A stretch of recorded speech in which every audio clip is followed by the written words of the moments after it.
Well, we knew this was coming. New York has become the first state to ban natural gas stoves and furnaces in most new buildings, beginning in 2026 for buildings shorter than 7 stories, 2029 for taller buildings. Now, there will be exceptions for commercial businesses like stores and restaurants and hospitals. So generous, so kind. But with all the crime, homelessness, and filth in New York, plus all the people leaving for greener pastures like Florida, you'd think banning cooking tools wouldn't top the list, but then again, liberal idiocy never ceases to amaze me in the worst way possible. But here's New York Governor Kathy Hochul celebrating this big win in the fight against properly prepared food and functional heating. But just like we had to go from long time ago, can transition from coal as your energy source. We do have to transition. There are clean energy alternatives. It's going to take time. And I want to make sure that New Yorkers don't get hit hard for the cost, so we're going to roll this out. But new buildings that are going up, they can go electric, they can do heat pumps. This is how you transition. Good God, haven't we had enough transition in 2023? Can y'all give it a rest? These Democrats claim to care about poor people, but yet they want to confiscate cheap energy from the people who need it most. Climate change in and of itself is a rich white liberal concern anyway, but luckily my gas stove identifies as electric, so we're all good. But who's really ticked about this? Gavin Newsom. California was the first state to ban gas-powered vehicles and also leaf blowers, so I'd imagine he's going to blow a gasket and break a hairdryer when he hears old Kathy in New York beat him to the stoves. Imagine living in either of those godforsaken states with crime, homelessness, drug use, and of course taxes skyrocketing, and all the while the leaders are going out of their way to ban petty appliances to fight weather. What a time to be alive. But this isn't about the environment, folks. If Democrats cared about the environment, their cities and states would look like trash and needle-infested hellscapes. This is what it's always about, control. They tighten the noose a little more and a little more and a little more till we're all eating bugs and composting our own poop. The leftist elites will never do any of that, by the way, but they'll watch from their ivory towers as they force you to, and also they'll rob us blind in the process. Here is Biden Deputy Energy Secretary David Turk giving his best non-answer as to why we need to shell out trillions to fight weather.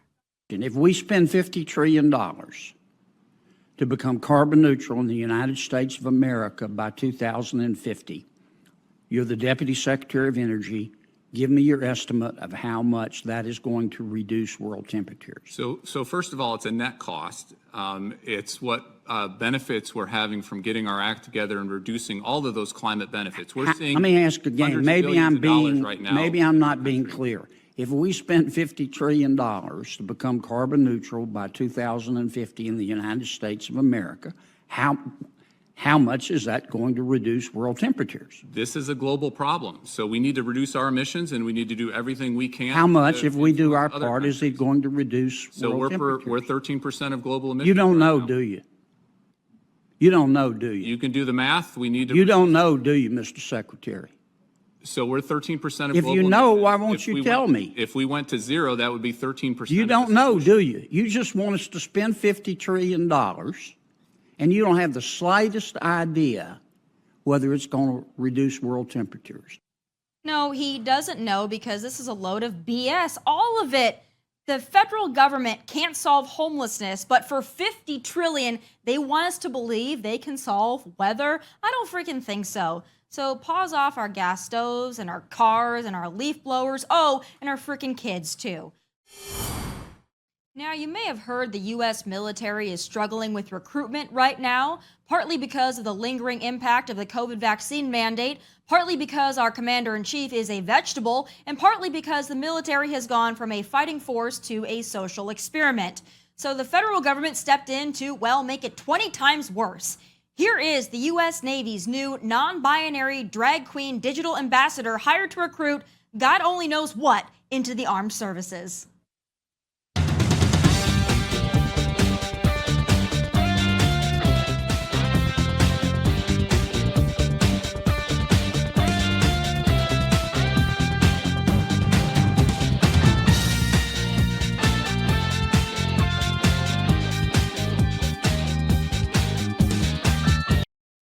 Yeah, that should do the trick. I'm sure our generals looked at our dwindling military and thought, What we really need are more drag queens.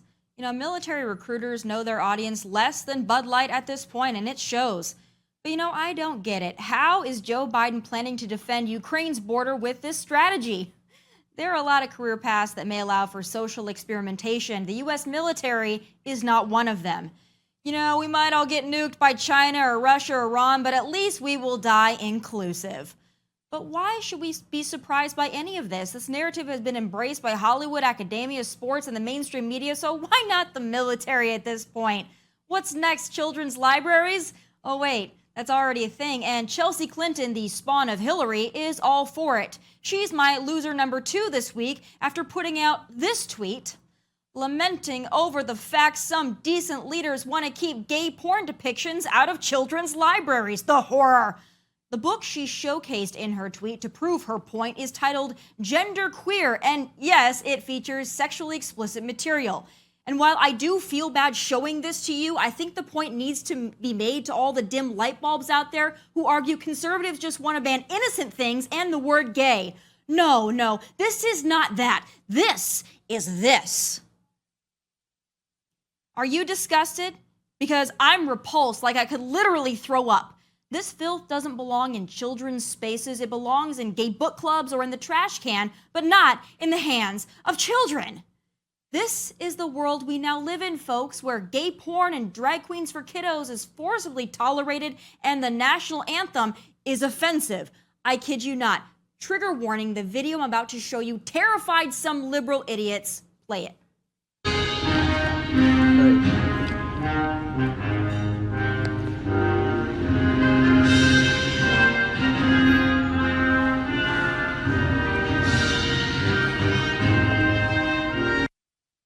That's a restaurant and bar in Fallbrook, California, and while I'm shocked this is in California, I'm not shocked by the reaction of liberal TikTokers who found this display of patriotism to be traumatic. One user commented, "By far the most dangerous situation I've ever been in." She used the hashtags God bless America, get out, illegal, and white people things afterwards. Another user commented, "Serious question, is this real? Like people actually do this in real everyday life?" You know, that comment belongs under, well, pick a Dylan Mulvaney video, any video. But this is America now, my friends. Young people are frazzled that their fellow Americans could possibly stand for the anthem, the flag that braver, better, and more valiant Americans came home under. And this is really sickening. Do they realize all the weird crap they're free to do has been afforded to them by Americans who gave their life, blood, and last breath for it? If these liberals pulled half the crap they do here in the US of A and many other countries, they'd be executed or thrown off a building. Ignorance is not bliss. It's a mind virus that manifests itself as entitlement and arrogance. And those are my losers of the week.